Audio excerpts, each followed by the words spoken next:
De hecho, ya empiezo a grabar para que pueda entrar esta parte. Y justo lo que acabas de comentar, que bueno, a los que ven la grabación los pongo en contexto muy rápido, ¿no? Es básicamente este tema de, estamos hablando de la hegemonía y en cuanto a la hegemonía de Estados Unidos y cómo, de acuerdo a la lectura que hicimos para la sesión de hoy, pues la hegemonía tiene un componente interno importante y de ese componente interno de los estados o de esa estabilidad interna se refleja hacia el exterior, ¿no?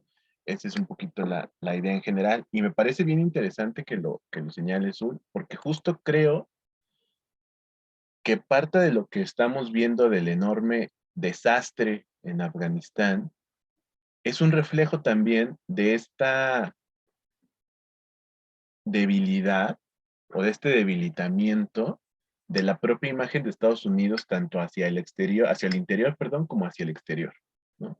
O sea, esto que tú comentas que es bien interesante respecto a cómo se vio realmente un país dividido que probablemente nunca se había visto o no en muchos años en Estados Unidos con la última elección y en general con los 4 años anteriores, ¿no? O sea, se notó mucho esta división que probablemente en Estados Unidos eran como gobiernos mucho más homogéneos, en sentido de que sí, los republicanos tienen ciertos aspectos, los demócratas tienen algunos otros como características muy definidas, pero que había muchas líneas en común y parece que se rompió eso desde la elección de Donald Trump y desde que es electo, de hecho, ¿no? Y lo comentamos, o sea, poco antes de la llegada al poder de Joe Biden, esta toma del Capitolio parecía como que decíamos que era un asunto muy bizarro, muy chusco, porque terminaba siendo como entre que esperábamos que fuera algo muy épico, según nos habían dicho las películas, que si algún día alguien llegaba a tomar el Capitolio iba a ser algo súper épico y con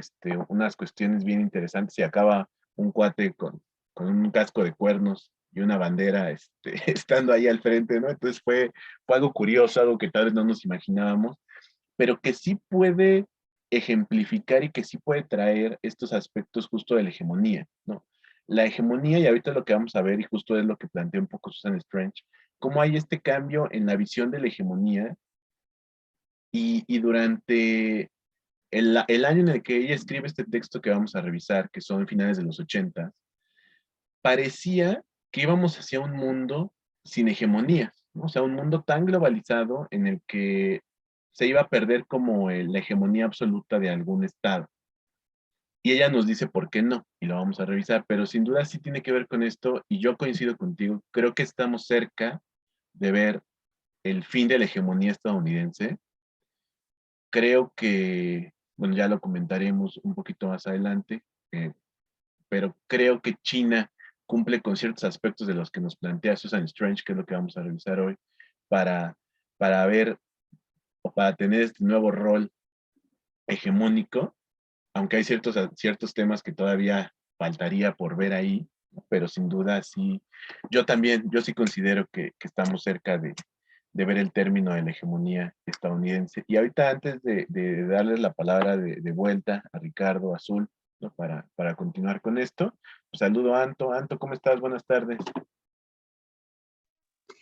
Hola, ¿cómo andan? Perdón por la demora. ¿Todo bien?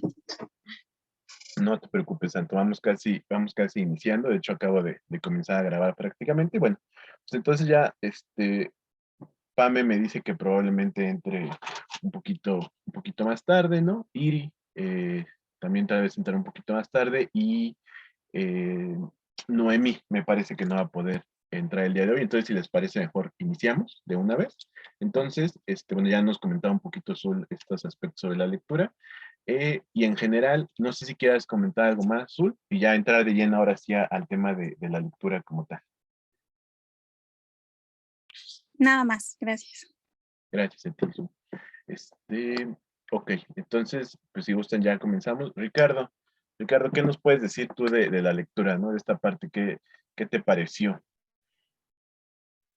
Pues me pareció muy interesante porque justamente es muy interesante el concepto que tiene Gamsi sobre la hegemonía, ¿no? Me gusta mucho también que al principio de la lectura nos menciona como parte de la historia de él, ¿no? De sus orígenes italiano, familia, a lo mejor, bueno, más bien de sus orígenes de él, ¿no? Que hay que tener el contexto. Yo busqué por mi cuenta su contexto, o sea, como clase pues baja, que tuvo que trabajar muchísimo, que ascendió pues en pequeños puestos, ¿no? Hasta llegar a ser dirigente del Partido Socialista Italiano, Partido Comunista, perdón, de Italia, e inclusive fue encarcelado por Mussolini. Yo creo que él quería entender a las sociedades capitalistas, ¿no? También el significado del fascismo. También creo que hay unas reflexiones propias sobre los diversos periodos de la historia, la participación que tiene también él en la Tercera Internacional, su posición firme al fascismo, ¿no? También sobre sobre la hegemonía, los debates de la Tercera Internacional y sobre la creación del Estado Socialista Soviético, la estrategia de la revolución bolchevique, ¿no? Nos habla de cómo la revolución es necesaria para implementar, no sé, la caída del capitalismo occidental, ¿no? Nos habla sobre cómo nos pone como ejemplo la revolución bolchevique, qué es lo que él encuentra que puede pasar en Europa occidental para que estas ideas pues puedan llevarse a cabo, ¿no? A lo mejor como para él ampliar un poco la definición del Estado, que el gobierno sea una estructura política en la sociedad civil, o por ejemplo, no sé, en el sistema educativo, en la prensa, en el orden social.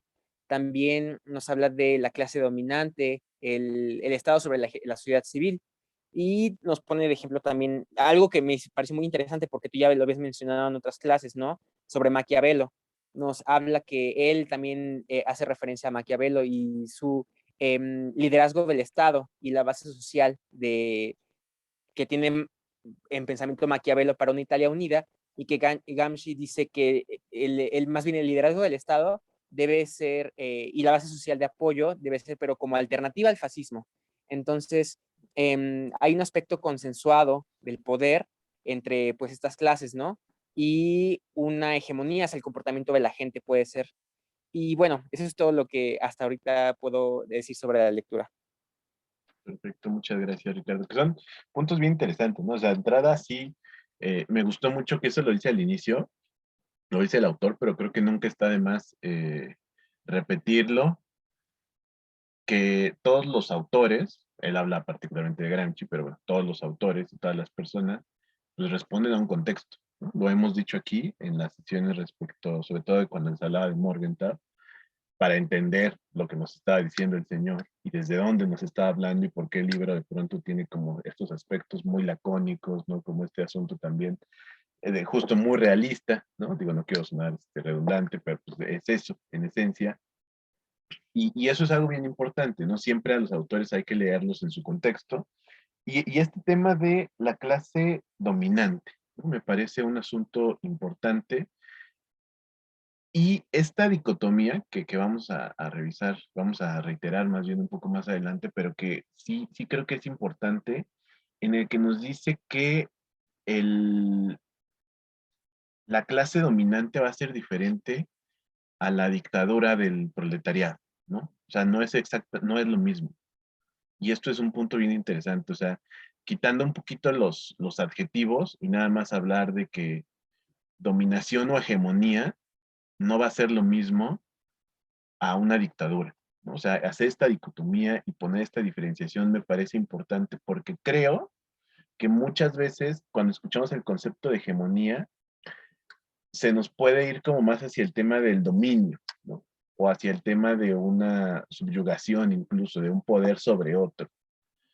Y tiene que ver con otro tipo de cuestiones, ¿no? Que ya iremos también profundizando, pero sí, eso también me parece un punto interesante y lo mencionaba bien Ricardo, este término de la clase dominante, que es interesante, obviamente tiene un origen muy en este paradigma del materialismo histórico, ¿no? Que ya hemos comentado, pero sí tiene que ver con ese lenguaje, pero al hablar de clase dominante justo es este cambio, ¿no? No es una clase que intenta subyugar a los demás, sino que tiene un dominio, ¿no? En este caso nos hablaría de la burguesía, como esta clase dominante, pero que al mismo tiempo va a ser una clase que va a ser un grupo social que va a tener una interrelación con los demás actores, va a tener un diálogo y va a estar todo dentro del mismo sistema, ¿no? Ese es un asunto interesante. Pero bueno, Anto, Algo que nos Bueno, quieras... Sí, perdón, perdón.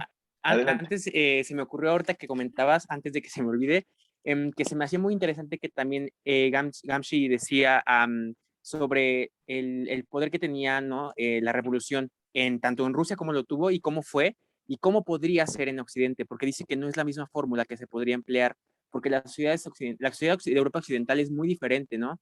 Tiene una burguesía mucho más poderosa que ejerce pues un dominio sobre las clases más bajas, ¿no? Entonces, dice también que hay una sociedad civil desarrollada en Europa Occidental con una resiliencia, por lo que no se podría tomar el control del Estado a los revolucionarios tan fácilmente, sino que hacer una guerra de posición lentamente, forzar las bases, reforzar más bien las bases sociales de un nuevo Estado, ¿no?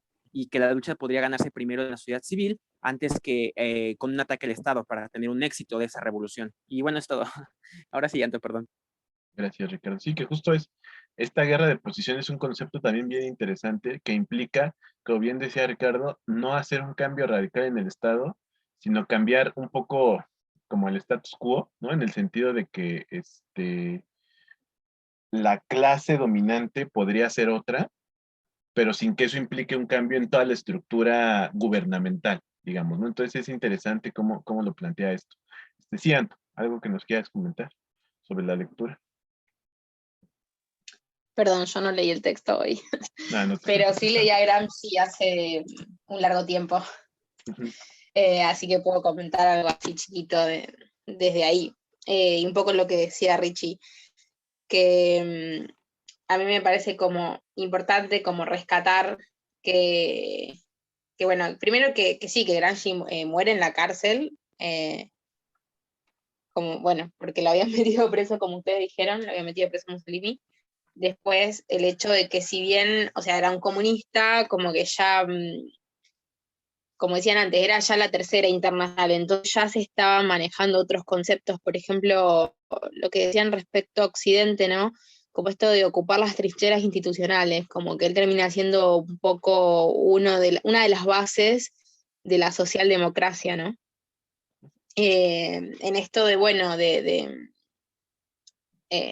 de que justamente como hay una burguesía eh, tan consolidada, no se puede hacer, ¿no? La reforma agraria y demás, entonces lo busca más como ganar los espacios en el Estado, ¿no? A partir de un poco de las mismas reglas occidentales democráticas, ¿no? Del mismo sistema occidental democrático en el mismo estado, digamos, de derecho, por así decirlo. Y lo otro que me parece o sea, interesante en el concepto de hegemonía que él propone es esta cuestión de que no es solamente, bueno, ¿no? La diplomacia de las cañoneras, por así decirlo, sino que también él toma toda una parte que después la siguen desarrollando, que es la parte cultural, ¿no? O sea, no es una hegemonía forzada, sino que hay no sé si un acuerdo, pero hay como cierto consenso, cierta aceptación por parte, entre comillas, del dominado, porque también hay como una especie de dominación cultural. Y eso me parece interesante ¿no? En términos para después analizar, por ejemplo, todo lo que fue la Guerra Fría, ¿no? Que no era solamente un conflicto, digamos, militar en los países del tercer mundo, sino que había toda una conquista ideológica y cultural en la cual, digamos, ¿por qué no se hace la revolución? ¿Por qué no hay un levantamiento y demás? El pueblo en armas tiene que ver con una cuestión de que hay cierto consenso en esa hegemonía. Obviamente dentro de un discurso dominante que limita y que determina mucho. Pero bueno, es interesante porque si vos ves el marxismo clásico, siempre es todo como muy eh, las condiciones materiales, y lo que rescata Gramsci es esto de, bueno, de sí, pero digamos, en última instancia, no es solamente lo material, sino que hay otras cuestiones que tienen que ver con lo cultural y con lo discursivo y con el vender un modelo bueno, que para mí es como muy brillante en ese sentido, Gramsci. Muchas gracias, Anto. Híjole, yo creo que Anto nos acaba de hacer un resumen de Gramsci impresionante. Gracias, Santo. Esto es justo lo que plantea él, ¿no? O sea, de entrada, primero hay que decirlo, esta parte de que hay que revisar el contexto para entender al autor, ¿no? Pues en efecto, Gramsci, su contexto es la cárcel, pues. El contexto de su gran obra es la cárcel, por eso se llaman así, ¿no? Cuadernos de la cárcel. Y ahí termina muriendo, como bien nos decía Anto. Y este tema es bien importante y es algo que yo creo que es lo que más se le reconoce a Gramsci, que es este tema justo de eh, esta dominación cultural, ¿no? Y este concepto, que lo podemos ver, como bien nos decía Anto, sí, exacto, o sea, muere, como dice Anto, muere en la cárcel y súper enfermo, ¿no? O sea, estaba en unas condiciones pues, terribles, porque el gran tema es que era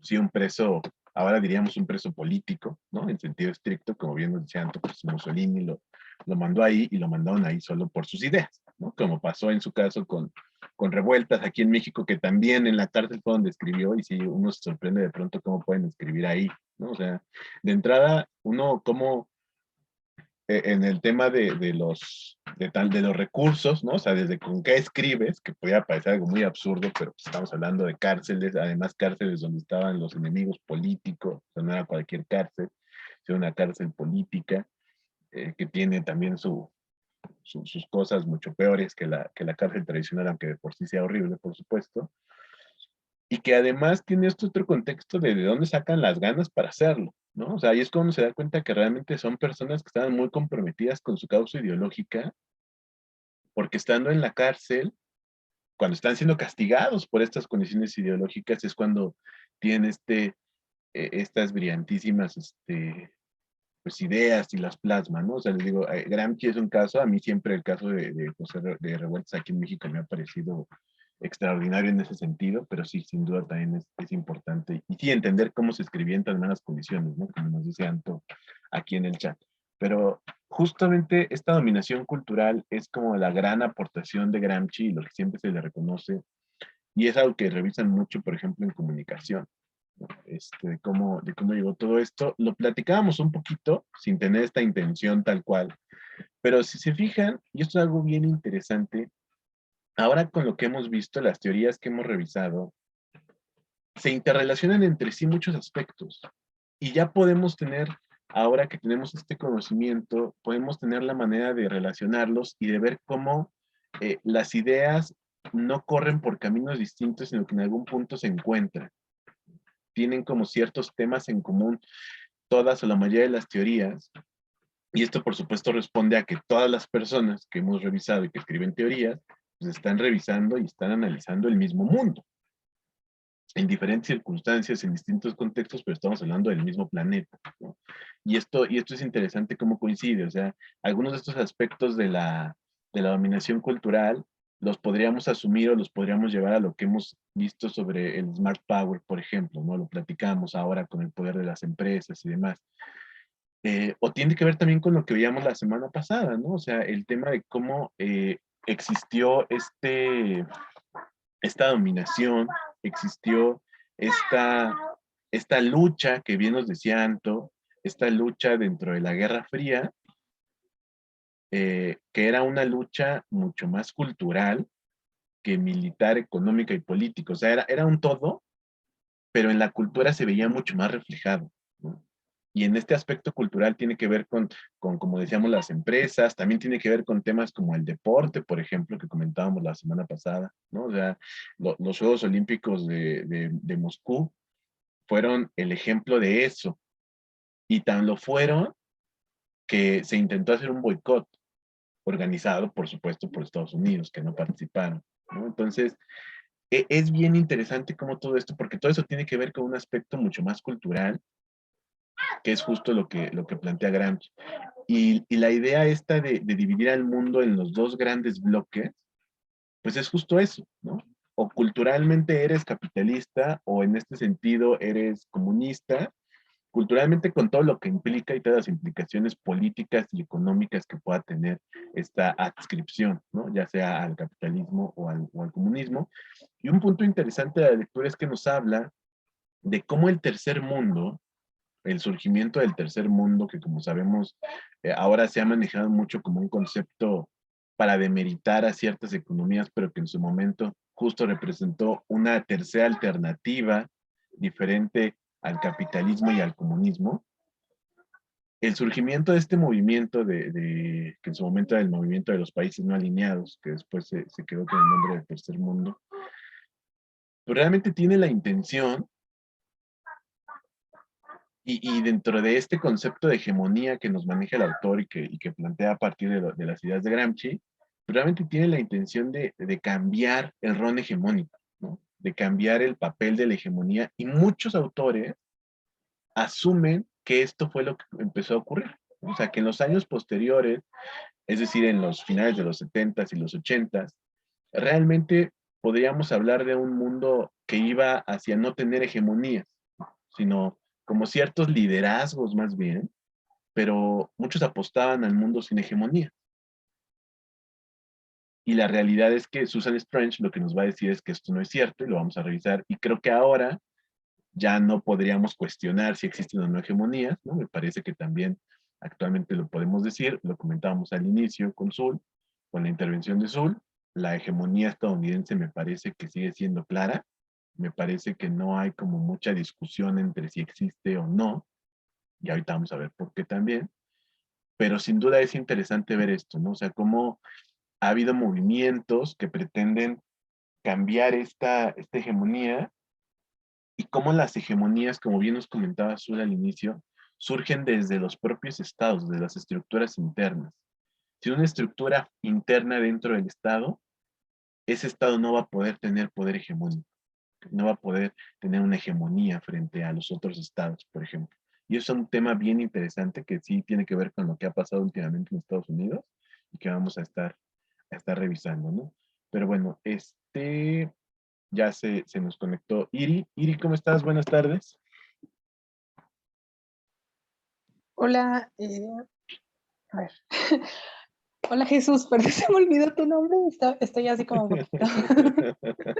Ay, no. Hola, hola Jesús, hola a todos. Estoy muy bien, en lo que cabe. Y sí, estoy bien. Y gracias por preguntar. Me siento un poco, perdón, estoy así como desubicado. No te Tengo preocupes. muchísimas cosas. No te Sí, preocupes. pero estoy bien. Perfecto. ¿Y tú cómo sigues? Ya, ¿Qué pasó? Ah. ya como nuevo, muchísimas gracias. Ya, afortunadamente ya estoy al 100%. Ay, qué bueno, qué bueno. Y muchas Me gracias. alegro mucho. Gracias, Iri. Iri, Qué algo que bueno. nos quieras comentar sobre la hegemonía, sobre estos conceptos que estamos manejando, que estamos platicando. No, bueno, no leí la lectura, perdón, no la leí. Perdón, no pude. No te preocupes, Iri. Entonces no puedo hacer una opinión ahora. No te Creo preocupes. que no puedo. No te preocupes, no pasa nada, Sí, ¿no? Sabemos que no hay aquí ningún problema. Muchas gracias, Iri. sí, Jesús. No te preocupes, no hay problema. Perfecto. Bueno, entonces, ¿alguien más? ¿Hay algo que quiera comentar sobre lo que se ha dicho aquí un poquito? ¿Algún otro, aportación que quieran hacer? ¿Alguno de ustedes? Jesús, una pregunta. Sí, No claro. entendí bien lo último que dijiste de la hegemonía. No te seguí. ¿Cuál de todo es?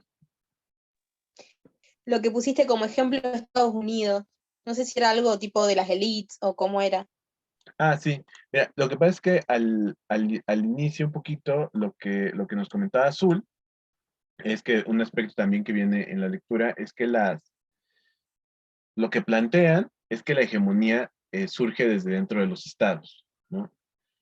Y al venir desde dentro de los estados, para que un estado pueda tener esta hegemonía en el contexto internacional, o ante lo que se llama sociedad, comunidad internacional, o como se le quiera mencionar, uno de los temas fundamentales pues es tener justamente el control dentro de su propio estado, ¿no? O sea, tener como un sistema lo suficientemente sólido que le permita entonces ya tener una hegemonía hacia afuera. O sea, es un poco esta idea de que las hegemonías se construyen desde dentro de los estados, y a partir de la solidez que se pueda tener dentro del estado, ya se puede generar una hegemonía hacia el exterior, ¿no?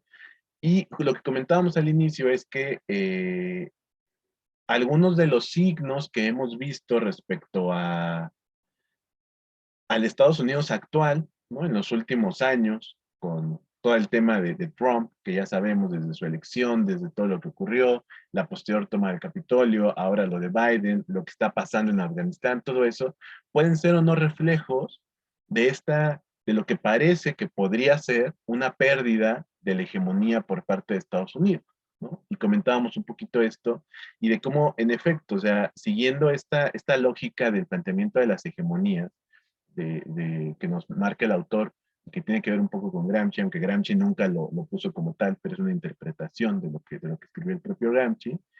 eh, Nosotros podemos ver realmente un debilitamiento de la hegemonía de Estados Unidos en este momento, que eso no significa que se vaya a terminar, ¿no? Y ese es un tema, pero que sí lo hay y que justo siguiendo esta línea, los conflictos internos que han existido en Estados Unidos en los últimos años, que tenía mucho tiempo de no verse algo así, sí tienen que ver con esto, ¿no? Y cómo nos llevan esta línea y pareciera que entonces tiene mucho sentido lo que se está planteando aquí desde este aspecto de la hegemonía, en función de que realmente una solidez interna y hacia adentro del Estado es lo que te va a llevar y te va a impulsar a continuar en este rol hegemónico en el caso de Estados Unidos o a tenerlo en el caso de cualquier otra potencia. Y eso es algo que retoma Susan Strange y que vamos a ver un poquito más adelante. No sé si sí va por ahí, Anto.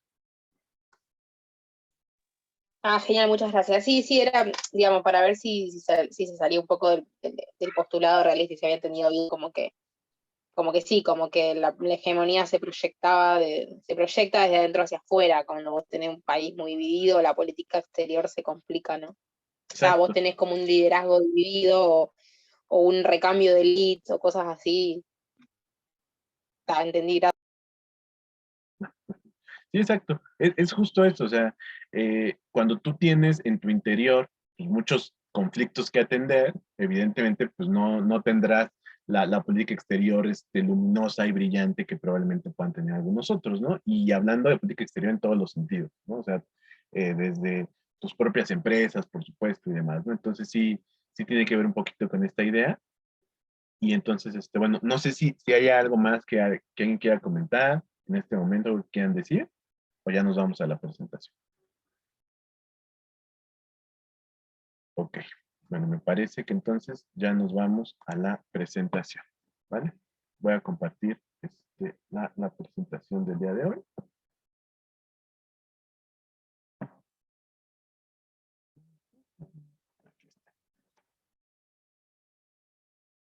Ok, bueno.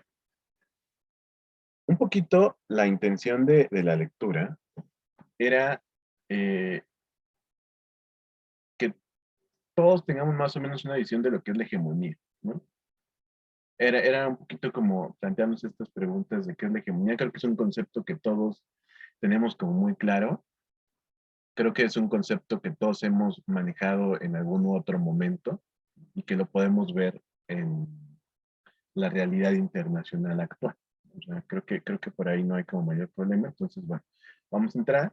Y aquí nuevamente, la relevancia de Susan Strange, que yo les decía, ya soy su fan, ya me declaro completamente su admirador, es que, al igual que en el tema anterior, ella no tiene la intención puntual de hacer una teoría.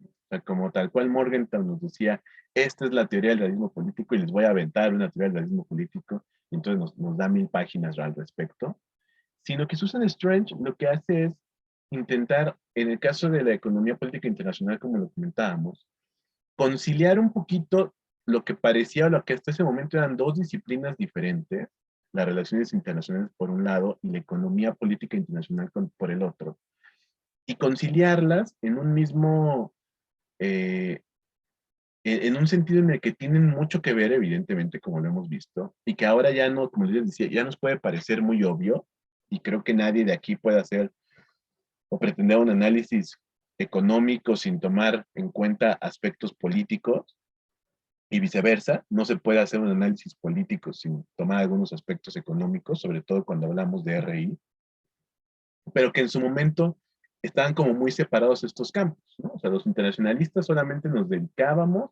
a temas meramente políticos y que de las cuestiones económicas pues se ocupen los economistas.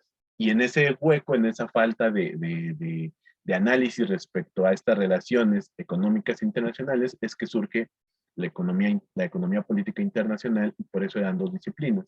Entonces lo que hace Susan Strange es conciliarlas y decir, no, todo forma parte de lo mismo, y cuando nosotros introducimos los parámetros de un mundo económico al análisis de las relaciones internacionales, lo vamos a enriquecer. Entonces es una aportación extraordinaria, como lo decía Anto, la sesión pasada era una visionaria. Y en el caso de la hegemonía, la visión de Susan Strange también va a cambiar un poco lo que en ese momento se estaba planteando, y ahorita lo vamos a ver.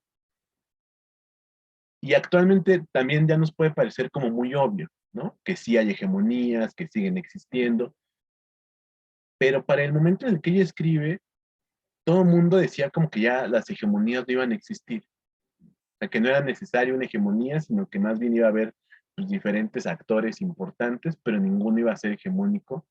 Y vamos a ver por qué nos dice Susan Strange que esto no es cierto, que la hegemonía sigue existiendo, ¿no? El texto se llama El mito de la hegemonía perdida. Es un texto bien interesante, son 15 cuartillas, y en esas 15, bueno, 15, 16 cuartillas por ahí, realmente nos hace una revisión tan amplia de esto, que es extraordinario como la capacidad que tenía Susan Strange de hacer este tipo de cuestiones, ¿no? Como les comentaba la sesión pasada.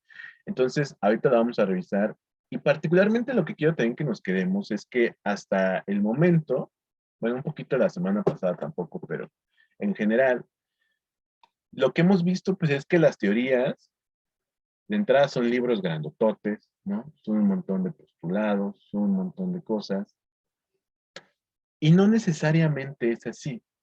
En este caso estoy hablándoles que de un texto de menos de 20 cuartillas, podemos nosotros sacar el extracto teórico suficiente para una tesis de licenciatura. Y vamos a ver por qué, ¿no? Pero la idea es que también nos quedemos con esto. O sea, no necesitamos necesariamente un libro de 1000 páginas, un libro de 800 páginas para poder considerarlo una teoría.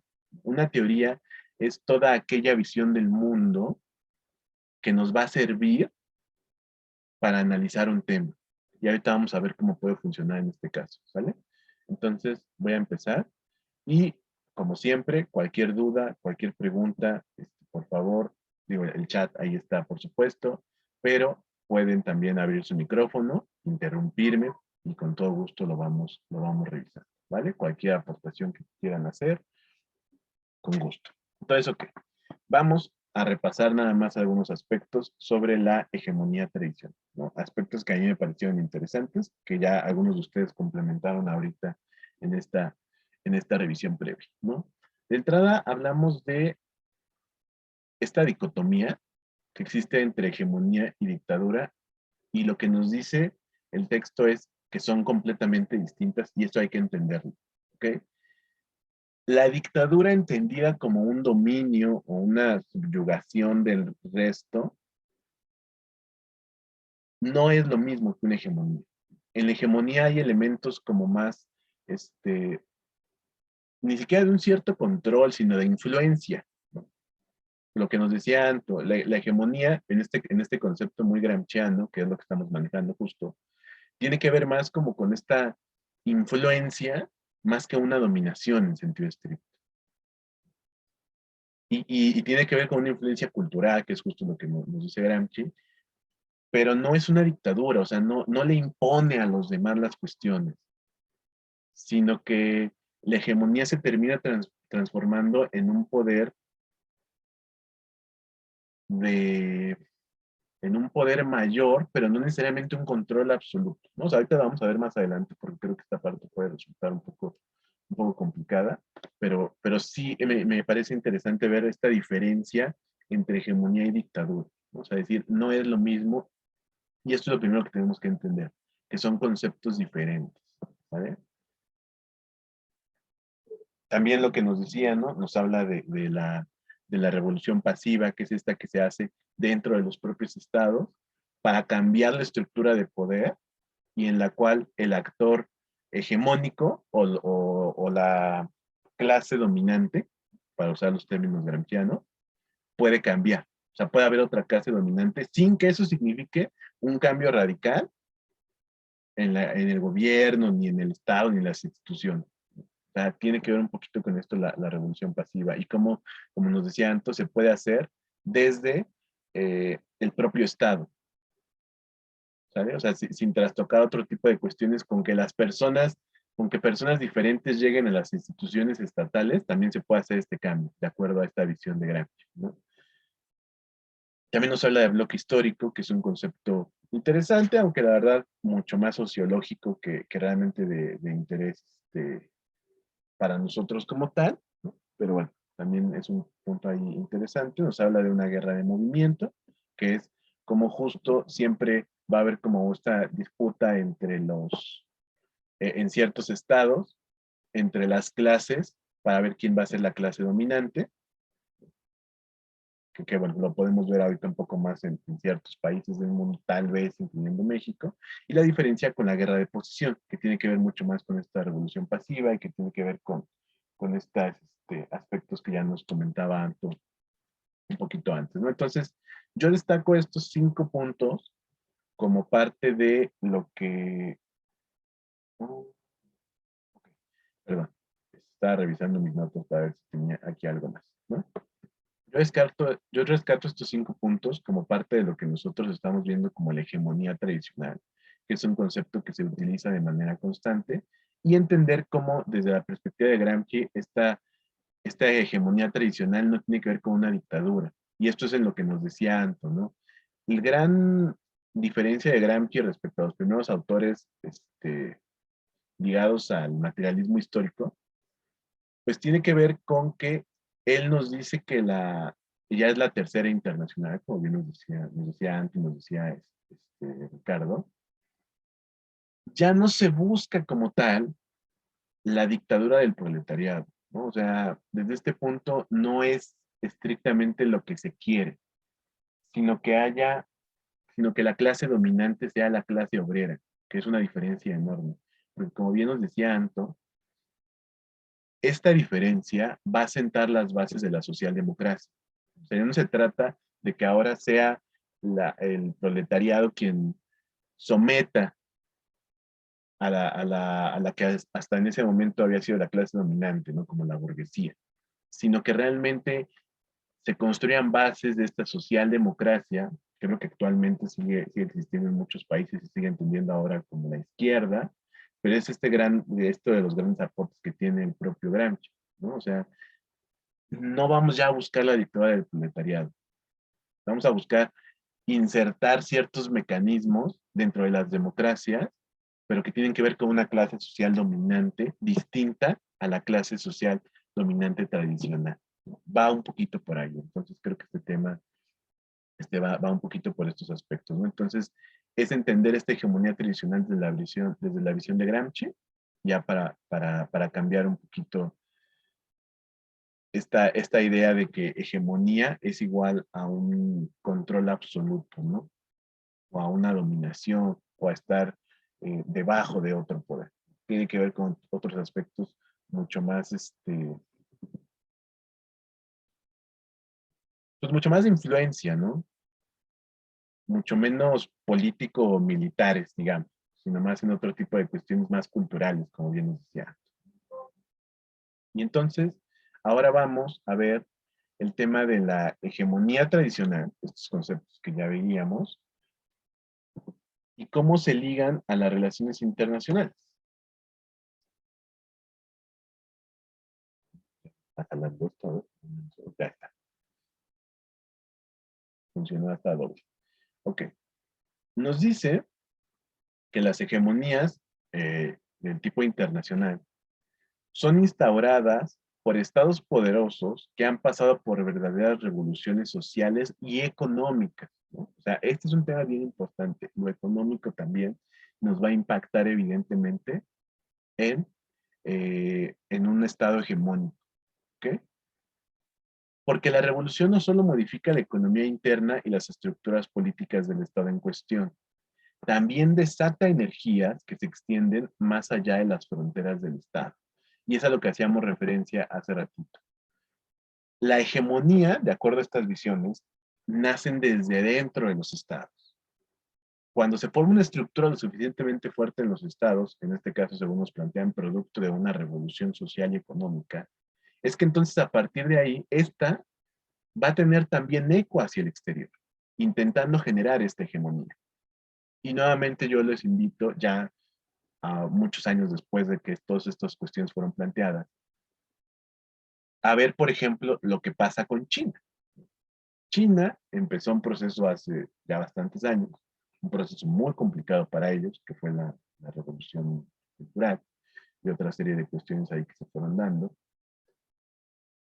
Y ha pasado de ser un estado autonombrado comunista, un estado muy cerrado en lo político, a ser un estado muy abierto en lo económico, con un impulso enorme a las empresas, con un impulso enorme a ciertos aspectos muy de las economías capitalistas.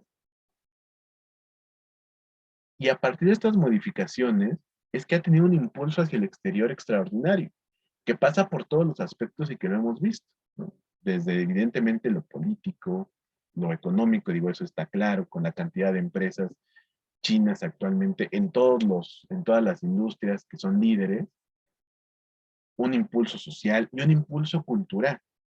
Por ahí se decía hace algunos años que dentro de poco el chino iba a ser la lengua como usada, como hasta ahora es el inglés, y que todo el mundo íbamos a hablar chino. Yo siempre he creído que esta parte no, porque de manera intrínseca hay idiomas que son mucho más complicados que otros.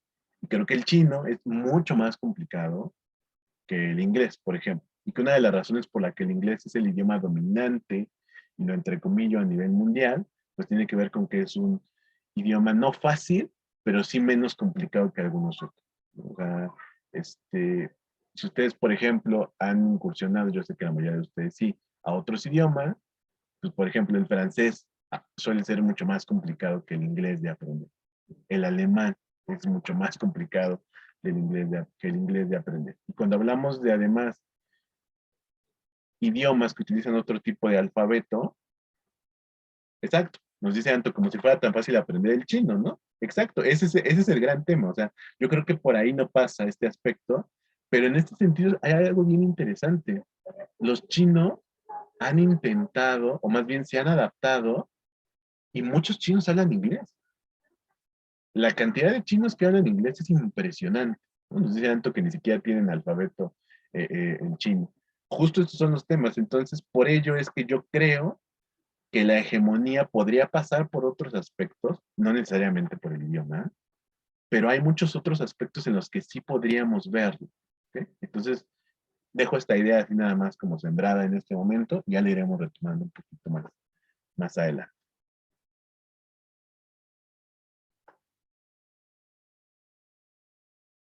También hay un aspecto bien importante que justo tiene que ver con un poquito lo que hablábamos de cómo las hegemonías surgen desde dentro de los estados, que es este concepto de centro-periferia en la relación hegemónica, ¿ok? Que implica que evidentemente va a haber el país hegemónico más importante, pues va a tener también su área de influencia, ¿ok? Y esa área de influencia, pues evidentemente siempre por cuestiones geográficas, pues va a ser los países vecinos, los más cercanos, pero puede ampliarse por diferentes aspectos, ¿no? Incluso algunos de ellos que pasan por cuestiones culturales, como lo hablábamos la semana pasada, el tema de McDonald's y todo esto, tiene que ver un poquito con estos aspectos también de cómo se expande esta influencia y cómo se expande esta hegemonía. Pero este concepto de centro-periferia que nosotros lo conocemos, que nosotros sabemos cómo funciona también, pero me parece muy interesante que dentro de este aspecto de la hegemonía también se maneje, ¿no? Hay un centro, que es el país hegemónico, con este poder mayor que el resto, y una periferia que va a seguir sus reglas. Y esto es algo bien interesante, que ahorita lo voy a retomar un poquito más adelante. Nos habla, bueno, ya lo retomo aquí porque aquí está en la presentación, no recordaba que estaba aquí, pensaba que estaba más adelante, pero bueno. ¿Cómo esta relación centro-periferia se ve reflejada en las organizaciones internacionales? Y aquí la gran pregunta es, ¿quiénes ponen las reglas de las organizaciones internacionales? Y la respuesta será los actores hegemónicos. O sea, el actual sistema internacional económico y el sistema financiero internacional, porque no dije sistema internacional, el sistema económico y el sistema financiero internacional está basado en reglas que en buena medida puso Estados Unidos. O sea, instituciones como el Fondo Monetario, como el Banco Mundial, surgen por los Estados Unidos, entre algunas otras que ahorita vamos a continuar viendo cuando veamos a Stretch. Y esto tiene que ver con que ellos tienen la capacidad de poner las reglas del juego por el papel hegemónico que tienen. La razón por la que hasta ahora el PIB sigue siendo como el gran parámetro de medición entre estados para ver cuál es el estado más poderoso o no económicamente, tiene que ver con esta visión muy de Estados Unidos y muy del control que ellos ejercen. Y que son cuestiones que pocas veces se cuestionan, justo porque pues, estamos ya como muy acostumbrados, ¿no? Bueno, el sistema así es. Todos usamos el PIB, además lo hacemos a precios de Estados Unidos, como parámetro para medir todo, de dólares estadounidenses, perdón. Y ya, o sea, nada más así funciona y a partir de ahí nos medimos y vemos cómo funcionan las economías, cuando en realidad, si lo pensamos, pues son estas reglas impuestas a partir de la hegemonía de Estados Unidos en las propias organizaciones internacionales, ¿no? O sea, es el reflejo de, en algún momento ya lo habíamos comentado, como justo el liderazgo dentro de la relación, dentro de los organismos internacionales, se refleja en los liderazgos regionales, y en este caso estamos hablando de esta hegemonía a nivel mundial incluso. Y también nos habla de la contrahegemonía. Siempre va a haber al menos un Estado o una entidad, para hablar en términos un poco más amplios, sobre todo ahora que sabemos que la Unión Europea es un actor internacional muy importante, por ejemplo, siempre va a haber al menos una entidad que quiera el control hegemónico. Creo que todos sabemos en este momento quién es la entidad que lo quiere, ¿no? Y es un Estado.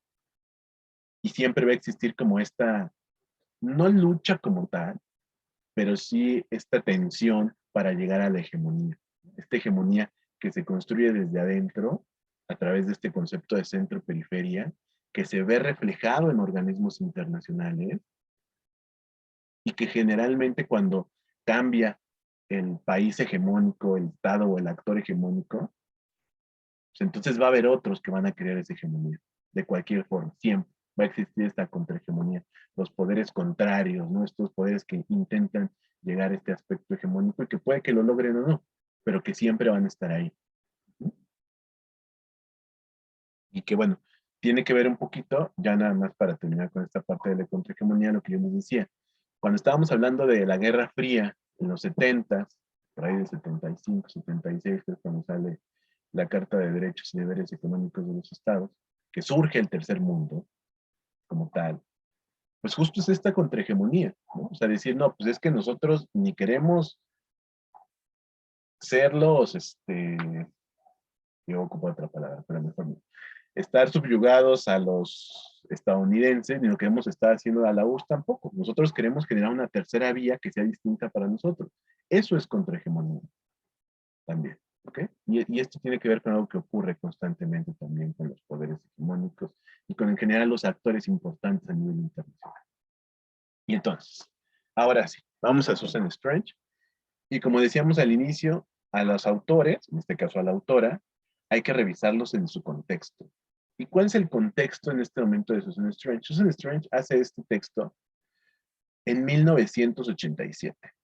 Ella no lo sabe, nadie lo sabía en ese momento, pero ya estamos a punto de ver morir a la URSS y del término de la Guerra Fría. Ya hay como muchas muestras de que la URSS está a punto de caer, pero todavía no hay una certeza. Ok, nos pregunta Azul, ¿cuál sería el beneficio de la búsqueda de ese poder hegemónico? ¿Qué ganan los estados? ¿Solo adquirir poder? En parte sí, pero también lo que ganan es poner sus reglas del juego.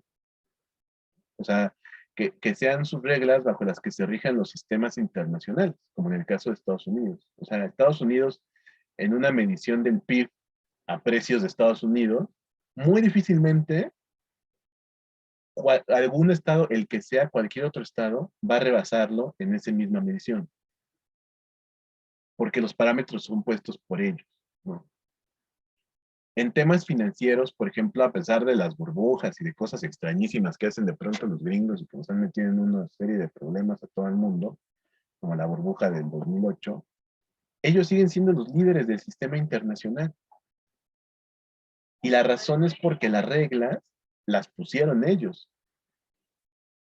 Entonces, ellos mismos se pueden generar mecanismos, o sea, es uno de los pocos países del mundo que su moneda no tiene este famoso patrono de respaldo y demás, ¿no? O sea, no hay como ciertos patrones de política monetaria como en otros países, que son sumamente estrictos, y eso es porque ellos hacen las reglas del juego. Entonces se pueden dar el lujo de hacer todo este tipo de cosas y decir, no pasa nada, ¿no? O sea, es parte en eso, ¿no? O sea, este poder, esta hegemonía, lo que te otorga es esta capacidad, sí es poder en sí mismo, es adquirir poder, pero te otorga esta capacidad de transformar el sistema a lo que tú necesitas. O sea, para cada vez verte mejor y tener mejores resultados. Sí, sí, Ricardo. También, por ejemplo, se me ocurre la hegemonía que tienen en la ONU, por ejemplo, los países que están en el Consejo de Seguridad, ¿no? O sea, todos los países deben seguir ciertas normas, ¿no? Ciertas relaciones o consecuencias si pasa algo, ¿no? Restricciones económicas u otro tipo, ¿no? Pero Estados Unidos, por ejemplo, podría vetar cualquiera de estas, porque al fin y al cabo él es el que está pues implementando estas reglas del juego, ¿no? O vetar cualquier otra imposición que se le pudiera hacer en su contra, ¿no? O cualquier otro país del Consejo de Seguridad podría vetar cualquier resolución que se pueda llevar a cabo si va en contra de sus intereses, ¿no? Esa hegemonía que ejercen esos países que están dentro de ese consejo, ¿no? Exacto, sí, exacto, Ricardo, que justo, sí, como ellos mismos pusieron las reglas del juego, y en las que dicen, ah, pues nosotros 5 vamos a tener más poder que el resto. Y el tema aquí con la hegemonía, y es un tema interesante, es que ni siquiera tiene que haber un sustento de por qué. O sea, simplemente así nació la ONU, el Consejo de Seguridad, y pues así funciona. Y si se quiere reformar, pues no se va a poder hacer. Sí, sí, Anto, adelante. Sí, se va a quedar grabado, eso sí, no hay ningún problema. Que te vaya muy bien, Anto. Perdón, es que Anto ya se nos va a ir. Pero sí, justo eso tiene que ver también con la hegemonía. Es la capacidad de poner las reglas del juego, tú, de establecer esto y ni siquiera tener que dar explicaciones. Eso es bien interesante. A mí, yo cuando, bueno, nada más así rápido les cuento, yo fui adjunto de la materia de organismos internacionales y a mí siempre me surgió la duda de por qué el Consejo de Seguridad tiene 5 miembros permanentes. O sea, yo sé por qué, pues, pero la duda que me surgió fue saber si había algún sustento, algo que lo diera. Y entonces cuando fui adjunto, en una ocasión tuve la oportunidad de la Biblioteca de Naciones Unidas aquí en México, del Centro de Información de Naciones Unidas aquí en México. Y estuve ahí un ratote viendo las minutas y todo el proceso de negociación, las transcripciones. Y no hay una sola explicación, ni una sola justificación de por qué ocurre esto. Simplemente pasó. Y la realidad es que ya cuando lo vemos en esta perspectiva, tiene que ver justo con la hegemonía. ¿Por qué pasa? Bueno, porque son los ganadores de la Segunda Guerra Mundial. Y entonces, por lo tanto, son ellos los que ponen las reglas del juego, como bien nos comenta Ricardo. Y justo tiene que ver con ese tema de la hegemonía. ¿Sale? Entonces, eh, como les decía, vamos a ponernos un poquito en contexto. Estamos hablando del 87 cuando escribe esto. Y todo mundo, en ese momento, todo mundo pensaba o asumía que ya no existía un poder hegemónico. O sea, que ya el debilitamiento de la URSS que se veía para ese momento y que ya era inminente su caída, simplemente nos iba a llevar a un mundo mucho más global. A esto que hablaban de pasar del mundo bipolar al multipolar. Esta parte en la que Fukuyama decía el fin de la historia, ¿no? O sea, parecía que se iba a acabar todo y que ya no iba a existir hegemonías. Y Susan Strange nos habla de esto, de la hegemonía perdida, y dice, no, la hegemonía sigue existiendo. ¿Y cómo es que sigue existiendo? Bueno, primero, la gran pregunta que da origen a este ensayo, que les digo es brillante, de Susan Strange, es muy chiquito. Digo, la ventaja de que sea chiquito fue que ahora sí lo pude leer todo para preparar esta sesión. ¿Existe la estabilidad hegemónica? O sea, un Estado puede tener los elementos necesarios para mantenerse como el poder hegemónico por muchos años. ¿Y estos cuáles son? ¿Qué se necesita para esta estabilidad? Y yo refraseo esta pregunta así. ¿Por qué Estados Unidos ha mantenido el poder hegemónico durante tantos años? ¿Qué elementos tiene para ello? Y la propia Susan Strange va a contestar todo esto. En primera, esto está ligado, la estabilidad económica está ligado al poder y riqueza. Y esto es un tema bien interesante, porque otra vez nos salimos de esta perspectiva muy tradicional de la CRI, de entender al poder como poder político nada más y como la capacidad de dominar a otros. Y estamos hablando aquí de riqueza. O sea, tal cual, el dinero, que es lo que mueve al mundo, los temas económicos. Y mientras tengas poder económico, poder político y riqueza, entonces vas a tener una estabilidad hegemónica. ¿Vale? Y esto es un tema bien interesante, porque en efecto, un país que se ve inmerso en una crisis económica muy grave va a perder su hegemonía. Y el ejemplo que nos pone Susan Strange es el de el Reino Unido. La gran caída del Reino Unido que vino con el inicio de la Primera Guerra Mundial tiene que ver con la destrucción en su país, con el colapso económico. A partir de ahí pierde su poder como la gran potencia hegemónica. Y según nos dice Susan Strange, este vacío es llenado por los Estados Unidos posterior a la Segunda Guerra Mundial, en el 45. Y la gran razón por la que Estados Unidos se puede erigir como el poder hegemónico es porque tiene poder y tiene riqueza. Y una de las razones por las que tenga riqueza es porque la guerra no se peleó en su territorio. No está destruido, su infraestructura no está destruido, su país, como si el resto de los países, como si los países europeos, perdón. Y entonces, de hecho, ellos son los que financian en buena medida la reconstrucción de Europa. Y eso te otorga un enorme poder ligado a la riqueza que tiene, ¿sale? Y eso le da la posibilidad de generarse como este poder hegemónico, este estado hegemónico a nivel mundial. Y esto es bien interesante porque nos lleva al origen de esta hegemonía. Y otra vez, si lo llevamos al momento actual y lo planteamos en términos de China, el gran impulso que tuvo China desde unos años para acá no tiene que ver ni siquiera con que sean, creo que ya 1.700 o 1.800 millones de chinos, ya no sé ni cuántos son, pero son un montón de chinos. No tiene que ver intrínsecamente con eso. Tiene que ver con el gran impulso económico que comenzó a tener China. Hasta que China tuvo este impulso económico y esta riqueza a través de ciudades como Shanghái, como Hong Kong, como todo esto, con todos los conflictos que hay ahí, por supuesto, como Hanoi, como todas estas grandes ciudades chinas que ya son ejemplos de progreso, la propia Beijing, es cuando ya se le asimila como una potencia, porque están mostrando la riqueza. ¿Okay?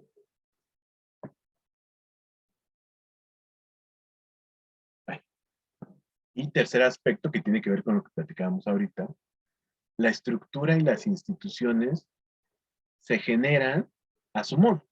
Volviendo al tema de en el momento en el que Estados Unidos comienza a construir su hegemonía, según lo ubica la propia Susan Strange al término de la, perdón, al término de la Segunda Guerra Mundial. Las instituciones, como ahorita lo acaba de comentar Ricardo perfectamente, que surgen posterior a la Segunda Guerra Mundial, la ONU, el sistema financiero internacional y demás, surgen ya a partir de este poder estadounidense, a la sombra de esto, y se generan a partir de ahí. Como yo les decía, este poder les da la posibilidad de plantear las reglas del juego. Y este planteamiento de las reglas del juego les va a llevar a generar instituciones que terminan siendo favorables para ellos. Ella hace referencia a lo que en ese momento todavía era el GATT, ¿no? Que siempre se me olvida qué significa GATT. ¿Alguien se acuerda qué significa GATT? No, Jesús. Déjala buscar. Aquí lo tengo, no te preocupes. Ya, es el Acuerdo General sobre Aranceles, Aduaneros y Comercio, ¿no? El GATT es el antecedente de lo que después sería la Organización Mundial de Comercio, la OMC, ¿no? Cuando Susan Strange escribe esto, pues solo existía el GATT. Pero el GATT, esta institución, nace a la sombra de Estados Unidos, nace para ellos y en muchos sentidos para beneficiarlos. Y bueno, probablemente no recuerden porque ustedes creo que estaban en la secundaria o algo así, pero cuando yo estudié la carrera, que fue más o menos como por ahí del 2008, 2009, había momentos muy tensos dentro de la OMC porque había muchas multas hacia China por las malas prácticas comerciales, el famoso dumping que hacía China. Y eso ya no es noticia actualmente porque China, en el 2010, si mal no recuerdo, logró reformar algunas de las reglas de la OMC y en general del comercio internacional para evitar que sus prácticas fueran consideradas como dumping, como prácticas desleales de comercio. Es decir, desde ese momento nos muestra China que también tiene un cierto poder que le permite modificar algunas instituciones y algunos temas estructurales a su favor, ¿sí? Entonces, esto es interesante y por eso hay que seguir de pronto los procesos, ¿no? Para ver cómo esta hegemonía puede ir cambiando o China la va generando a partir de esto. Y es lo que les decía. Como nos dice la propia Susan Strange, el, el surgimiento de estas instituciones y de estas estructuras es a partir del poder que tenía Estados Unidos y que le permite hacer esto, ¿no? Y yo creo que ahí va un poquito lo que preguntaba Azul hace rato. ¿Por qué quieren tener el poder hegemónico? Pues yo creo que tiene que ver con esto, con poner las reglas que te favorezcan más y que te permita entonces tener más poder económico, político y en todos los sentidos. Perdón, Iri, ¿ibas a decir algo? Eh, Creo que no iba a decir algo de que, pero aún por eso China se está apartando y está creando sus propias instituciones porque aún tiene algunas denuncias por la misma práctica, porque Estados Unidos no la termina de aceptar. Bueno, no.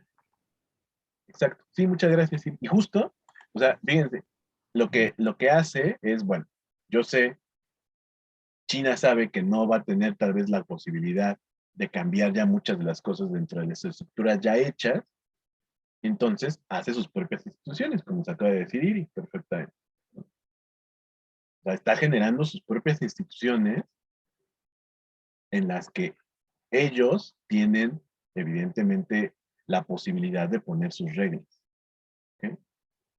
Y si se llega a consolidar la, el cambio hegemónico entre Estados Unidos y China, entonces las instituciones chinas van a ser las que terminen rigiendo, por lo menos en buena medida, los aspectos del comercio internacional y de otro tipo de cuestiones.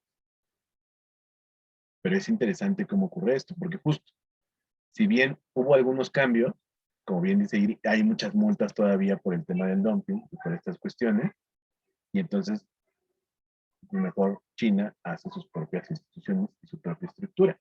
Que aunque pudiera pensar como de pues, que lo haga, pero nadie le va a hacer caso, acuérdense que es una economía bien importante. Y ese punto, evidentemente, ese poder que ha generado, lo impulsa a que muchos países se estén uniendo a estas instituciones creadas por China, ¿vale? Gracias, Siri. Sí, sí, sin duda sí es importante. Y bueno, Susan Strange nos habla de 4 aspectos del poder estructural. Es decir, este último punto de las estructuras e instituciones, ¿por qué es importante? ¿No? O sea, ¿por qué es importante? Ya les decía, porque nos permite poner las reglas del juego. Pero ya entonces hay 4 aspectos que deben de ser considerados para que el Estado que pretende tener este poder hegemónico pueda hablar de su poder estructural. O hablemos de cómo se consolida este poder estructural. El primero, que bueno, cuando vi esto, pues evidentemente me llevó a lo que está pasando en Afganistán, que ya sabemos que es un desastre, que tiene muchas otras implicaciones, pero es el control de la seguridad de otros. Y por ello es que, aunque estemos en pleno siglo XXI y parezca que las cuestiones económicas son las que privan y las que rigen muchos aspectos, los temas militares siguen siendo importantes. Porque tener el control sobre la seguridad de otros o tener la posibilidad de defender, y entre comillas defender militarmente a otros, es parte de este poder estructural. Y que se ve debilitado en este momento en Estados Unidos ante lo que pasó en Afganistán con el tema talibán. Y entonces, este es un punto interesante que, ojo, también ahí China está jugando un papel, que ya veremos ciencia cierta cuál es, pero está jugando ahí un papel también respecto a la seguridad y a temas más ligados a este poder tradicional militar. ¿Okay? Segundo aspecto, el control del sistema de producción de bienes y servicios. En Estados Unidos durante muchos años tuvo, por lo menos desde el punto de vista muy occidental, que es donde nosotros vivimos, tuvo este control. La mayoría de las empresas grandes, importantes, estadounidenses y demás. ¿Qué cantidad de empresas chinas no hay actualmente que ofrecen servicios, que ofrecen bienes, y aparte bienes de muy alta calidad? El único caso que voy a mencionar nada más por cuestiones, o sea, que lo voy a mencionar solo como ejemplo, pero que creo que nos puede llevar a esto, es el caso de Huawei. Esta empresa china que creció tanto que los gringos agarraron cualquier pretexto para multarlos, para vetarlos, y entonces ellos dijeron, pues no pasa nada, nosotros creamos nuestro propio sistema operativo. O sea, esto que puede parecer insignificante, o que puede parecer cualquier cosa, es un reflejo de este control del sistema de bienes y servicios, porque no solo estás generando un teléfono, sino que estás generando un sistema operativo y todo lo que ello implica. Y entonces esto nos lleva a un tema bien interesante. Actualmente, Siri. Perdón, es que apenas hubo como una conferencia así, invitaron al director general de Huawei o algo así, y le preguntaron que esto qué tanto le había afectado. Y dijo, sí nos afectó, pero nos afectó más el desabasto de chips. O sea, no era, o sea, les afectó esto, pero más también lo otro, ¿no? Eh, lo de los chips, que fue a nivel mundial, ¿no? O Sí, sea, exacto. compañías, pero pues también hay unas que tienen como el tipo, se le llama oligopolio, sí, ¿no? Uh-huh. Monopolio, monopolio de ciertas empresas, compañías y contactos, entonces se facilitan algunos. Pero no quiso hablar mucho del tema, pero pues sí comentó que sí les afectaba, pero más lo otro, aunque yo siento que sí les afectó bastante. Uh-huh. Sí, sí, sobre todo en esta parte del mundo, ¿no? En la que muchas empresas, justo por tener este modelo muy ligado a Estados Unidos, pues no están haciendo sus aplicaciones para el nuevo sistema y demás, pero sí, o sea, yo también sí creo que sí les afectó mucho esto, pero pues al final ellos están planteando la solución, ¿no? O sea, y eso también tiene que ver con otro punto que vamos a ver ahorita, que tiene que ver con el conocimiento. Pero aquí también lo que les quiero decir es, ¿qué cantidad de empresas ustedes no ubican que son chinas y que actualmente tienen una capacidad de venta enorme, ¿no? Ya hay varias empresas de automóviles chinos, ya hay de celulares, hay un montón, Oppo, Poco, Huawei, Xiaomi, un montón. Y muchos de ellos celulares de alta gama, de muy buenos teléfonos. O sea, ya no es como antes que los chinos significaban como cosas mal hechas, baratas, pero que se iban a desechar, sino ya tiene una carga muy diferente. E incluso temas de servicios. O sea, ¿cuántas de pronto aplicaciones no existen desarrolladas ya por chinos que brindan ciertos servicios? En el sector financiero han crecido muchísimo. Quien conozca temas relacionados con el sector financiero, han crecido muchísimos, muchísimo. Y cada vez están impulsando más este tipo de cuestiones porque va ligado a este sistema de producción y de servicios. Por ejemplo, una de las empresas que yo he visto que más ha crecido aquí en México fue Didi. Ahora también con la pandemia, las entregas y demás. No más allá de si es un sistema ético, sino todo esto, la realidad es que ha crecido muchísimo. Y Didi es una empresa china. TikTok, o sea, TikTok como esta red social que ha crecido muchísimo, que igual puede que nos guste, puede que no, si estamos de acuerdo o no, pero ha crecido muchísimo y es una empresa china. Y esto tiene que ver más con el sector servicios, con temas que no habían incursionado los chinos, ya lo están haciendo y lo están haciendo a un nivel global impresionante. Entonces, este control del sistema de producción de bienes y servicios se ve y hay que impulsarlo de manera fuerte si quieres tener el poder hegemónico.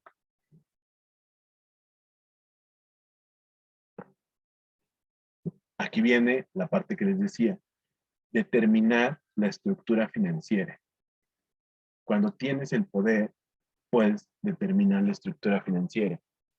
Vas a ser tú el Estado que ponga las condiciones para los acuerdos.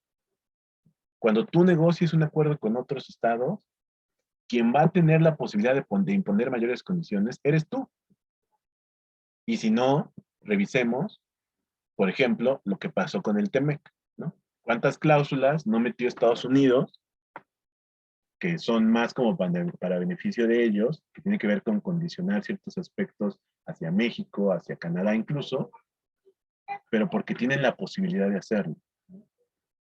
Visto en un ejemplo mucho más pequeño de solo 3 estados, pues es el estado con el mayor poder en todos los sentidos. Y en esta pequeña ejemplo de solo estos 3 estados, pues sería el poder hegemónico. Por lo tanto, puedes poner estas condiciones en los acuerdos. Y el último, que es justo ligado a lo que les decía, que tiene que ver también con o sea, el tema de, por ejemplo, los pone Sur, ¿no? Respecto a las condiciones de los acuerdos, incluyendo la cláusula donde México no puede firmar otros tratados, como por ejemplo con China, justo, ¿no? O sea, justo eso. Esa que parece una condición absurda, o sea, ¿de quién lo va a aceptar? ¿Y por qué termina aceptándolo México? Bueno, porque estás tratando con el poder hegemónico, que aparte tiene la mala suerte de que es tu vecino, ¿no? Entonces, pues no tienes muchas opciones, más que continuar centralizando tu economía, el comercio con Estados Unidos, ¿no? Pero este tipo de cláusulas las pone Estados Unidos básicamente porque puede hacerlo y tiene que ver ligado a este poder hegemónico. Y lo que les decía ahorita respecto al tema, por ejemplo, de Huawei, ¿no? O sea, más allá de esto que nos comentaba ahí, que sí, sin duda es interesante, ¿no? Saber qué tanto les pegó realmente o no, y que no quisieran hablar del tema, pues nos habla de que probablemente sí les pegó más de lo que aceptan, pero el hecho de que ellos, por berrinche o por pleito o por lo que sea, agarren y digan, no importa, nos llevamos nosotros nuestra fábrica, nos quedamos con nuestra fábrica, nos quedamos con los celulares, y nosotros vamos a desarrollar nuestro propio sistema operativo. No es algo tan fácil ni que cualquier país se pueda dar el lujo de hacerlo. Y esto tiene que ver con lo que han desarrollado en cuanto a conocimiento e información. Y refiriéndome a otro tema también que ha sido muy común, de que hemos platicado varias veces aquí, el tema de las vacunas. O sea, ellos tuvieron la capacidad de desarrollar no una, no dos, tienen también como 5 vacunas propias, por este conocimiento que han generado. Que hablábamos también un poquito la semana pasada respecto justo al tema de Susan Strange y de cómo dentro del mundo económico la estructura de conocimiento era algo muy importante. Bueno, aquí lo vemos también. como parte de lo que ella misma plantea como el poder estructural. Y que no cualquier país se pueda dar el lujo, porque son inversiones que no te van a dar frutos en 1 o 2 años, sino que te van a dar frutos en 15, 20 años. Les digo, los chinos, por ejemplo, regresando al tema de lo que estamos viendo hoy en día, pues tienen grandes influencias en muchos aspectos, como también pasa actualmente todavía con los estadounidenses. Los grandes lugares de conocimiento, de información, están en Estados Unidos. Silicon Valley, y todas estas cosas que existen y que están por ahí, que están ligadas al conocimiento, a la generación de información, a la generación de cuestiones novedosas, tienen que ver también con su poder estructural, que se traduce en su poder hegemónico. ¿Vale? Jesús, Sí, claro. Sí. perdón que te interrumpa. Bueno, yo creo que una de las formas de demostrarnos ese poder también pudo haber sido en los Juegos Olímpicos, ¿no? No sé ustedes qué opinen, pero yo creo que es una forma clara de ver la competencia que existe todavía entre, pues obviamente son todos los países, ¿no? Pero Estados Unidos en primer lugar y China en segundo.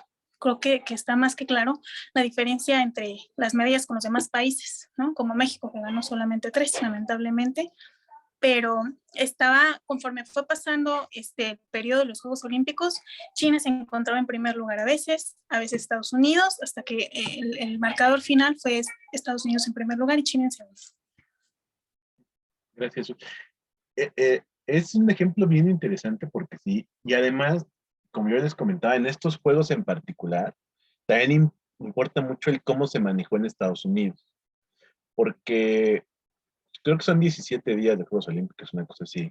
De los 17 días, más o menos en 12, China fue primer lugar en el medallero, en medallas totales, que es lo que, digo, en medallas de oro, que es lo que cuenta, ¿no? O sea, el primer criterio es quien tiene más medallas de oro, y digamos, el segundo criterio de desempate es ya las medallas totales, ¿no?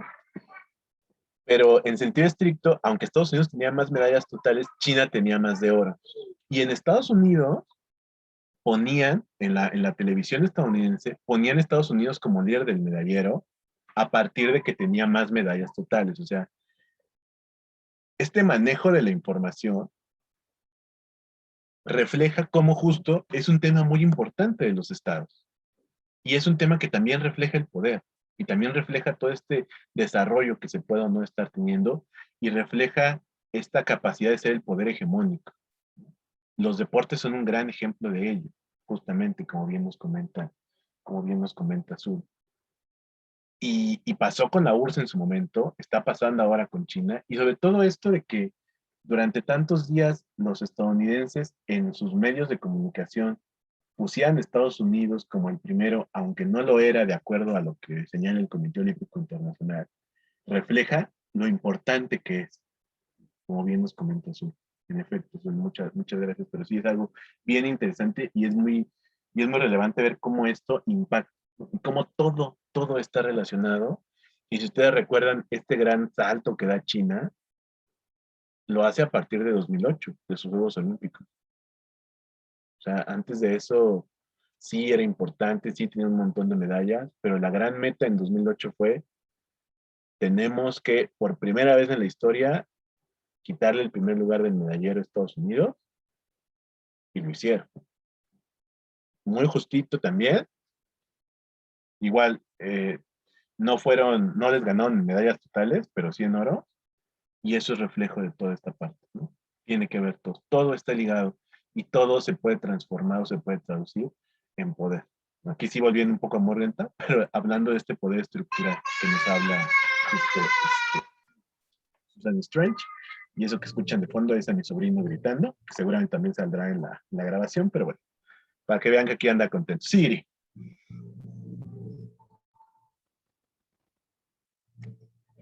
Yo quiero saber, bueno, no busco una respuesta así que me des, sino, o sea, yo siento que esta parte de la hegemonía, o sea, anteriormente sí se podía definir más por quién tenía más armamento, ¿no? Pero pues ahorita, ¿quién puede tener más hegemonía? Si pensamos en los más fuertes, bueno, ponemos siempre a China y Estados Unidos.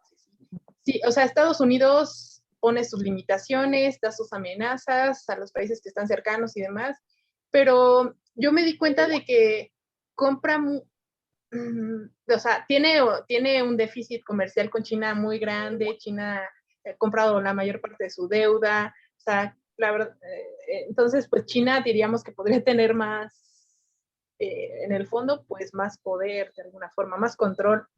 Y también pues me di cuenta, o sea, comentabas esto de que prohíbe la compra. Bueno, hay ciertos puntos en donde pues se prohíbe cierta compra con China, entre México, China y así en el TEMEC, ¿no? Pero pues también me di cuenta de que hay como un comercio como triangular, en donde Estados Unidos, para no aumentar mucho su déficit comercial, le compra a México, y México le compra a países como Brasil, que importan mucho de China, y entonces traen materiales de China que China vende y los llevan hasta Estados Unidos y exportan material. O sea, sigue viendo el comercio ya no directo, pero sigue siendo el comercio entre China y Estados Unidos indirectamente. Entonces, pues ahí, ¿cómo se puede definir la hegemonía? O sea, actualmente, con tantos problemas, ya la seguridad ya no solamente se limita pues a guerras o problemas de este tipo, seguridad militar, ¿no? Ujú. Entonces, no sé, o sea, ¿cuál es el alcance de esta teoría? Ok. ¿Cuál sería como su aplicación en estos tiempos? Exacto, muchas gracias. Sí, sí, justo eso es bien interesante, ¿no? Porque esta teoría, ahorita, por ejemplo, en esta parte, nada más limitándonos a esta parte de los 4 aspectos del poder estructural que se traducen en poder hegemónico, etcétera, etcétera, va a depender mucho de con qué parámetros midamos, como bien nos dice Iri, ¿no? O sea, si nos quedamos en esta medición tradicional del PIB, seguramente Estados Unidos va a salir siempre mayor, por lo menos durante muchos años más. Y va a depender mucho de qué parámetros utilicemos para ello. Y justo el uso de esta teoría, y aquí en esta parte, justo en esta parte de los 4 aspectos, lo que hace Susan Strange es que nos presenta tablas, porque en este caso lo que ella quería demostrar con su texto es por qué Estados Unidos seguía siendo el poder hegemónico. Esa es la idea central de esto. O sea, que contrario a lo que muchos decían que ya se había acabado la hegemonía estadounidense, ella nos dice, Estados Unidos sigue siendo el poder hegemónico, y la idea del texto es demostrarnos. Entonces nos pone gráficas o unos cuadritos sobre los temas de seguridad limitado al armamento y lo que representa dentro de la OTAN respecto al Pacto de Varsovia y demás, ¿no? En el sistema de producción y servicio nos pone como los insumos más importantes, ya sabemos, petróleo y demás. Y así, ¿no? Nos va mostrando como ciertos parámetros. Y entonces, justo el cómo nos puede servir una teoría así, que esta pregunta es interesantísima, que nos plantea ahí, es que nosotros podamos construir, si es que así lo queremos, por supuesto, una metodología que nos va a permitir probar o no nuestro punto. En este caso, si por ejemplo, nuestro punto que queremos comprobar es que China tiene una mayor hegemonía que Estados Unidos, bueno, ¿qué aspectos de la seguridad vamos a tomar nosotros para medirlo? Y por supuesto justificarlo, ¿no? O sea, no nada más se trata de decir, pues yo voy a tomar este tema en particular, sino hay que hacer una justificación del por qué. En el tema de producción de bienes y servicios, yo no lo voy a tomar de manera directa estos aspectos, sino que me voy a ir hacia otro tipo de fuentes y justificar todo, ¿no? O sea, la idea es que aquí vamos a tener como estos parámetros y esta idea que nos da Susan Strange de cuáles son los 4 aspectos que forman este poder estructural, y nosotros vamos a poder ya medirlos en función de algo que tal vez nosotros no desarrollemos como tal, porque pues bueno, eso sería también caer de pronto en un aspecto que puede ser muy difícil, pero sin utilizar algunos parámetros que tal vez no son que tal vez no son los clásicos y que incluso pueden ser los que ocupe la propia China para demostrar su influencia y su poder. Como yo les decía, hablando en temas muy generales, si nos seguimos midiendo todo en función de el PIB, pues Estados Unidos va a seguir ganando. Pero incluso si lo hacemos, por ejemplo, al PIB, paridad del poder adquisitivo, ahí la diferencia entre Estados Unidos y China es muy poca, ¿eh? Muy, muy poca. Entonces, cambian las cosas. Se puede ver de otra manera y estamos utilizando fuentes oficiales al final, ¿no? Pero este es justo el punto y esto es a lo que nos pueden servir aspectos teóricos como este de Susan Strange, que pueden ser muy pequeños, pero que justo nos pueden dar los elementos para decir, bueno, la idea es que la hegemonía parte desde el hecho de que ellos mismos ponen cuáles son los aspectos relevantes a tratar. ¿Qué pasaría? Hacer un poquito este ejercicio, un poquito como reflexivo, si en lugar de utilizar estos indicadores, utilizamos estos otros. Obviamente justificando cada uno de ellos, por supuesto. Entonces, esto es lo que nos presenta Sisu. Ay, perdón, nuevamente, interrumpiéndote. Me gustaría platicarles que el profesor del seminario de titulación número 1 me comentaba precisamente algo relacionado con lo que tú estás diciendo. Bueno, me decía a mí, en lo personal por mi trabajo, que el tema de salud pública también era un tema que habría que considerar. Porque, por ejemplo, la población de Estados Unidos no es la misma que la población de China. Él me comentaba que, por ejemplo, la población de Estados Unidos es una población enferma, es una población que tiene altos índices de drogadicción, por ejemplo, o de obesidad. En cambio, China, su población es mucho más saludable. Entonces, eso impacta en la productividad también de las personas y a su vez en la economía, ¿no? No es lo mismo una población que a lo mejor, o una sociedad que tiene problemas, digamos, en la base de la sociedad, que es la familia, a una población que es mucho más sana, que tiene diferente cultura, piensa diferente y también su comportamiento es diferente. China no tiene los problemas que tiene Estados Unidos. Entonces ahí también habría que ver con respecto a la hegemonía, ¿no? O sea, si lo vemos desde ese punto de vista, pues China es muy superior a Estados Unidos en ese sentido.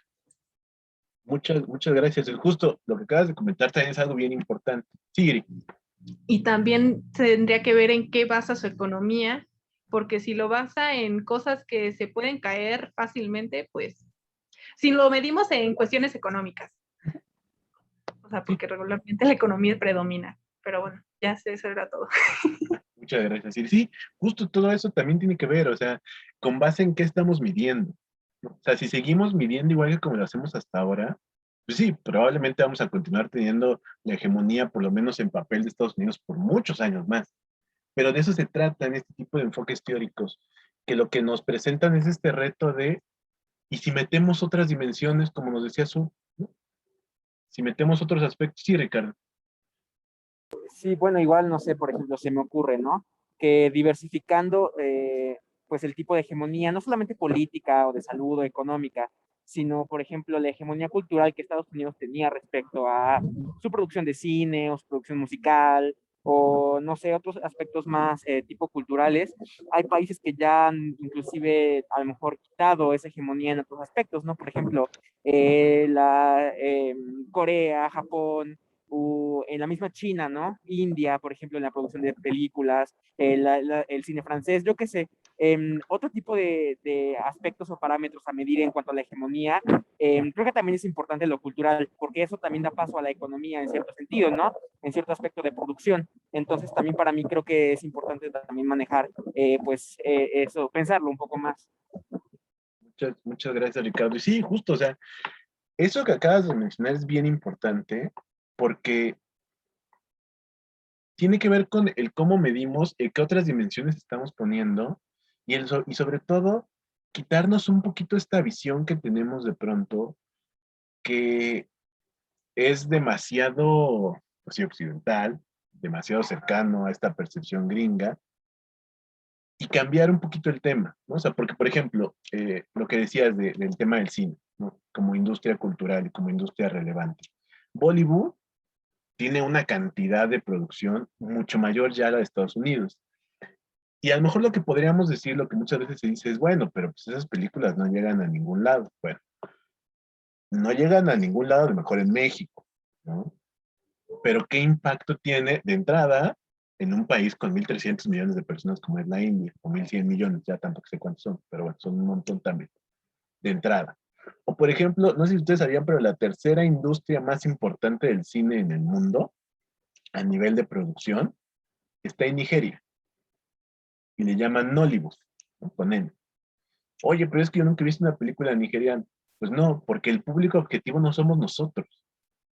Pero eso no significa que no sea relevante. Y justo estos parámetros es los que podemos cambiar y que estos marcos de referencia, como el que nos plantea Susan Strange, nos pueden ayudar a modificar. O sea, porque, por ejemplo, como decía Azul, si introducimos este tipo de cuestiones, o como nos decía también Ricardo, culturales, de producciones, de cierto tipo de cuestiones, vamos a tener una medición distinta de esta hegemonía. Obviamente tenemos que justificar por qué estamos introduciendo estas dimensiones para medirlo, pero podemos tener cambios en este sentido, ¿no? Incluso yo pensaba en una dimensión que no se va a meter nunca y que nunca se va a contemplar para medir la hegemonía, que es el medio ambiente, por ejemplo, ahora que es un tema muy relevante, porque pues, simple y sencillamente a los dos no les interesa, ¿no? O sea, ahí saldrían perdiendo cualquiera de los dos, tanto Estados Unidos como China, hablando de esta dicotomía, ¿no?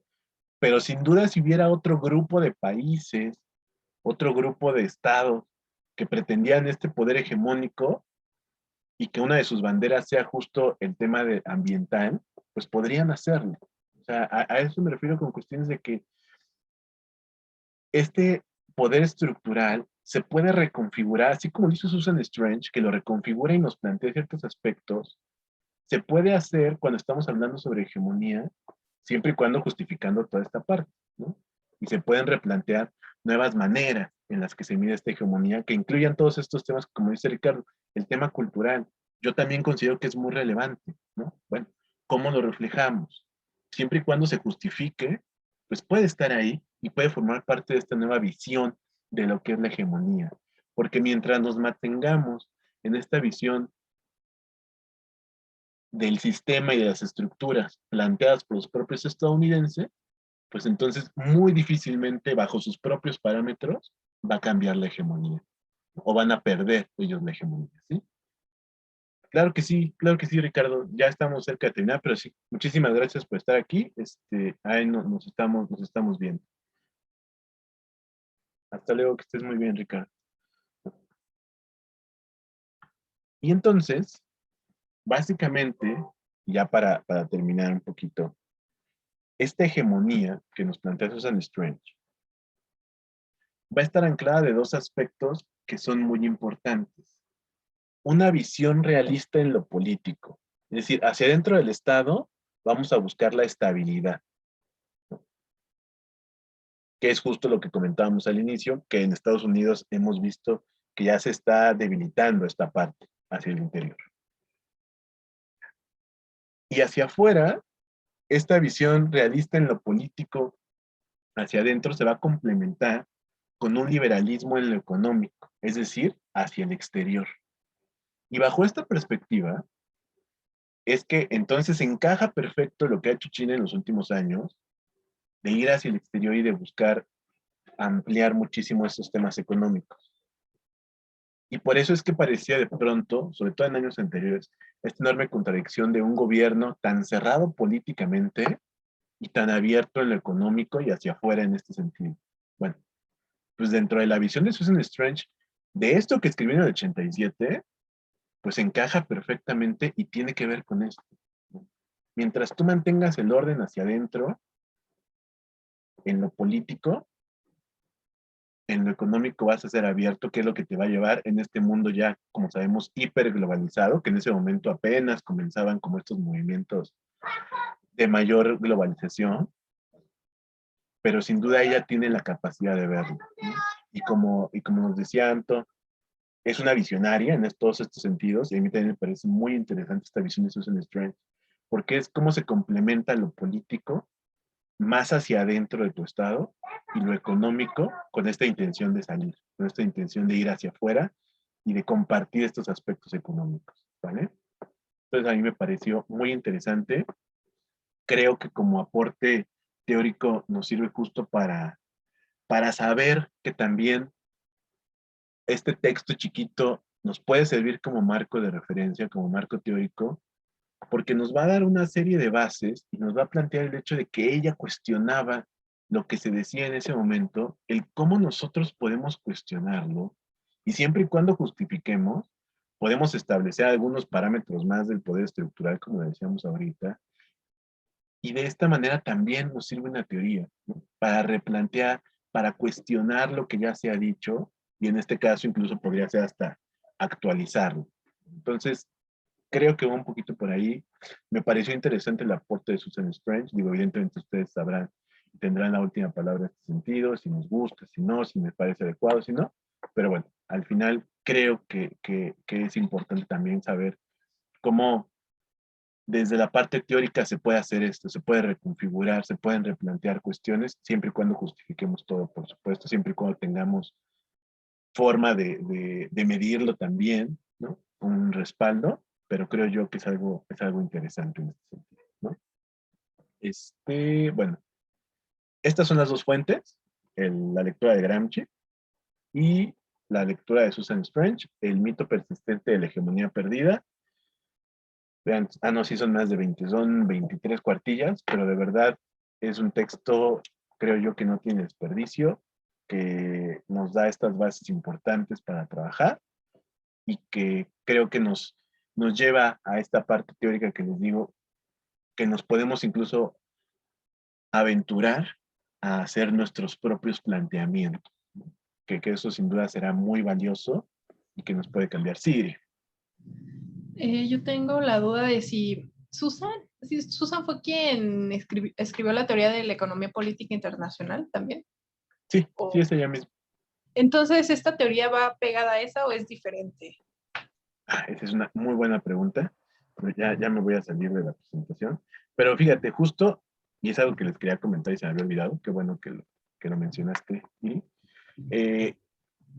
normalmente, todos los autores, sí llega a pasar, pero es muy raro, la mayoría de los autores tienen como una cierta tendencia y como un ciclo natural en sus libros, en sus apuntes, en sus escritos, pues.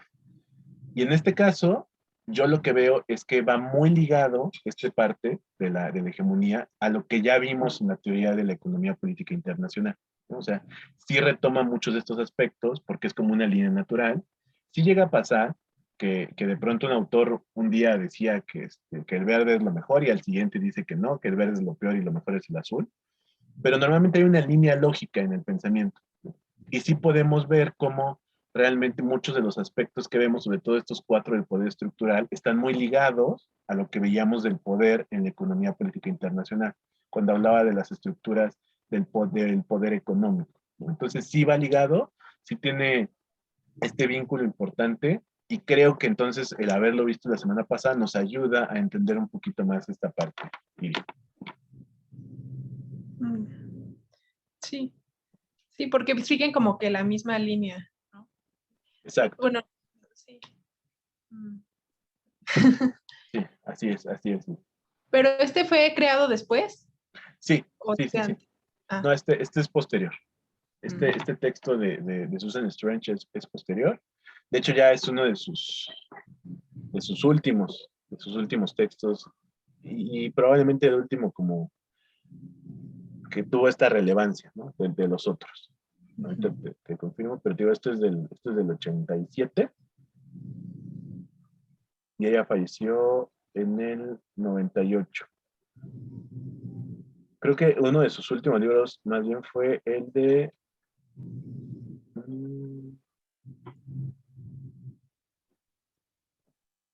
casi no muestra.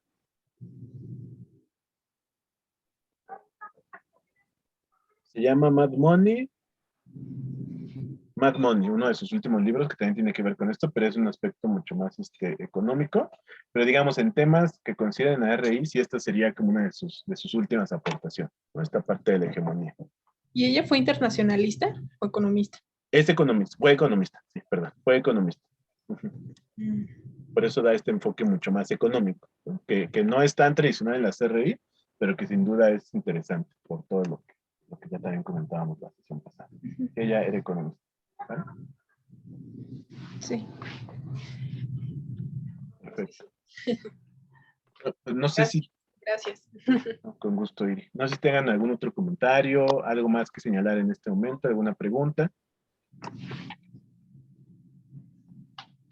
No. Bueno, yo no. Perfecto. Bueno, pues No sé si Zul esté por ahí. no sé si Sur nos quiere decir algo. No, pues creo que fue una sesión muy interesante.